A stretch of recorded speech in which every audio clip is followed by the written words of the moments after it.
Hello everyone. I hope you have installed all of the tools mentioned in the previous video from the descriptions provided. So right now what we have to do is get started with this particular project. So this URL is mentioned in the description. So you have to come here and copy this. So as you can see that I have prepared a branch called starter. So we will be cloning this starter branch first. So go to the folder wherever you want to start this. Go open git bash and type here something like git clone. It will clone the directory, but I want to clone the starter branch, so I will type -b starter. If you don't type -b starter, then it will clone the main branch directly, and then you have to type this and press enter. So as I mentioned, the main branch contains all of these APIs. By default, if you want to clone and test them out, you can do that. But try with starter so that we can go along with the entire video. So come here and open with VS Code. That is what I use, and then open the terminal. And in here, you have to install the dependencies by typing npm install. So until it installs the dependency, I will tell you about the package.json file.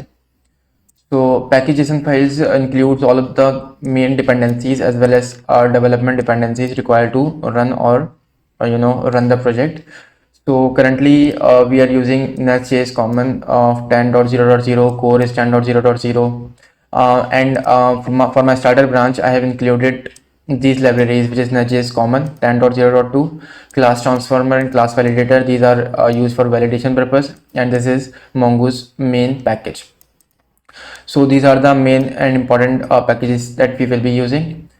In the scripts, we can use something like npm run start to start the Nestjs project, but we will be using npm start dev so that it starts in the watch mode, which means that if as soon as you make any change into the code, it will automatically restart. You don't have to restart it manually. So we will be starting it in dev mode. So coming back to the source file, this main includes like the basic code to start your application.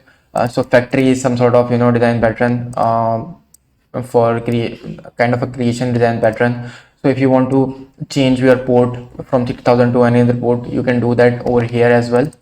So I will leave all of it on default.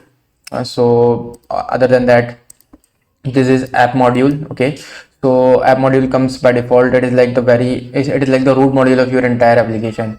So currently app controller and app service is registered by default, and in this you can import any other module that you tend to create. And in here as well, we will be importing our Mongoose so that it can be available to the entire application.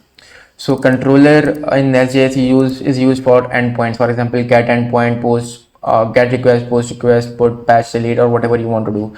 So it is decorated by controller decorator above a class, which defines that this class acts as a controller. And this get method means that it is supposed to be a get type of a request. Okay, so this constructor, this line here means that a dependency injection is done.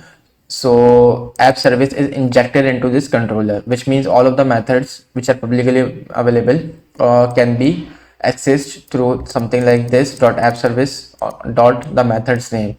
So if you go to the app service, get hello method is there. So if you send request directly to the controller, it will send you the simple string of hello world. So I have explained all of this in great detail in the entire Nest.js course. If you want to know more about it in detail for each and everything, you can go through that. So in this course we will be focusing more towards Mongoose. Let this be completed. So I'll pause the video until then.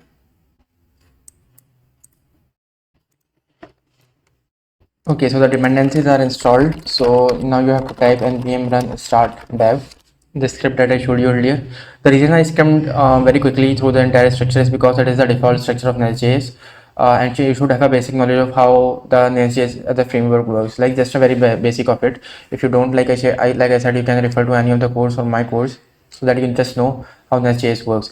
I'll mainly be focusing on how Mongoose is supposed to be working in Nestjs framework in this entire series. So I hope that is clear. Let this start for now.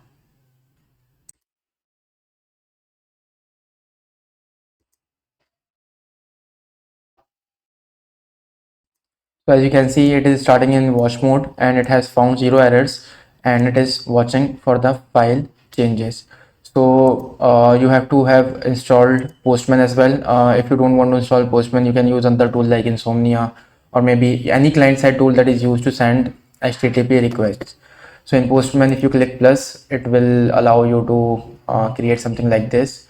You can also change your protocols here, but we will only be working with HTTP. Here you can change the methods like get, post, put, patch, delete, head options, or type any new method here as well. So by default, we are working on localhost. So what I will do is simply type localhost 3000 and simple and nothing else. Okay, so I just want to send the request to the main. So you can see the application is now started. Nest application successfully started. Okay, so if I hit send request now, sending request, and see it returned hello world by default. So if you type any other parameter here, for example like Shamil, so the endpoint would be changed, and the default one would not work. Let me just show it to you now.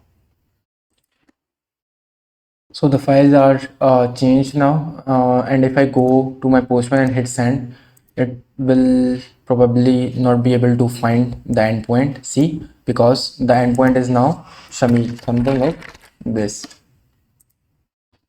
I hope it made sense to you. And if you want, you can change something like 123, and now the endpoint should become let it save. So if I send the request now, it will again not be able to find the endpoint, because I will now have to do something like this. So it works in the hierarchical structure. So I hope that made sense to you. I will keep both of it default like this. And what I will do as well, I will push all of this in a branch, so that you can follow all of those into after every video you can compare your code to my code in case you are facing any error, so that you can properly understand what the cause of the issue is. So I will show you that branch in the next video hopefully. So thank you for watching.